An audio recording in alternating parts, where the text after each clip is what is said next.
காலையில் எனக்கு ஒரு ஃபிலாசபி தோணுச்சுங்க. அது உங்களோட ஷேர் பண்ணிக்கணும்னு ஆசைப்பட்றேன். ரொம்ப சிம்பிளுங்க. இந்தியா நியூசிலாந்து சாம்பியன்ஸ் ட்ராஃபி 2025ல் எப்படி இந்தியா வின் பண்ணாங்க? ரெண்டு டீமுமே ஈக்குவல் ஸ்ட்ரென்த்து, ஈக்குவலான டீம்ஸு. பட் ஆனால் ஒரு சின்ன விஷயத்தில் நம்ம பெட்டராக இருக்கோம். இதை நம்ம எப்படி புரிஞ்சுக்கலான்னா, நீங்கள் ஜிம்முக்கு போகிறீங்கன்னு வச்சுக்கோங்களேன். அங்கே ஒரு ட்ரெயினர் இருப்பார். இன்றைக்கி நீங்கள் பைசப்ஸ் ஒர்க் அவுட் பண்ண போகிறீங்கன்னா சொல்லுவார், சார் இந்த வேரியேஷனில் 3 செட்டு பண்ணணும், ஈச் செட்டில் நீங்கள் 10 ரெப்ஸ் பண்ணணும் அப்படின்னு சொல்லி நம்ம மைண்டை ப்ரிப்பேர் பண்ணுவார். இப்போ நம்ம மைண்டும் அந்த 10 ரெப்பு பண்ணுறதுக்கு தான் நம்ம ரெடியாக இருப்போம். அந்த 10 ரெப்பு பண்ணும் பொழுது அந்த ட்ரெயினர் வருவார். என்ன பண்ணுவார் தெரியுமா? சார் இன்னும் 1 மோர், சார் இன்னும் 1 மோர் அப்படின்னு சொல்லி 10 பண்ணுற நம்மளை 13 பண்ண வச்சுருவார்.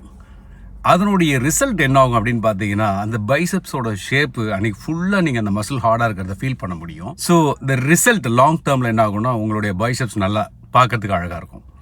இந்த விஷயந்தாங்க. இதை அப்படியே தூக்கி இந்தியா நியூசிலாந்து மேட்ச்சில் வச்சோம்னு வச்சுக்கோங்களேன்.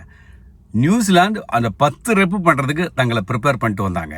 இந்தியா அந்த எக்ஸ்ட்ராவாக அந்த 2 ரெப் பண்ணி நம்ம ஒரு ரிசல்ட் எடுக்கணும் அப்படிங்கக்கூடிய எண்ணத்தில் விளையாடுறதுனால நம்ம கப் அடிச்சிருக்கோம்.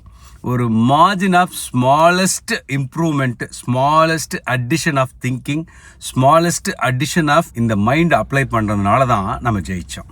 நம்ம என்ன கற்றுக்கலான்னா, இது போதும் அப்படிங்கிறப்ப எக்ஸ்ட்ராவாக ஒரு மைல் போயிட்டு ஒரு விஷயம் பண்ணுற பாருங்க, அது நல்ல ரிசல்ட் கொடுக்கும் அப்படிங்கிறத நம்மளுக்கு இது புரிய வைக்கிது. இப்போ நான் சொன்ன விஷயம் உங்களுக்கு பிடிச்சிருந்தா ஒரு தம்ஸ் அப் போடுங்க, நண்பர்கள்கிட்ட இதை ஷேர் பண்ணுங்கள்.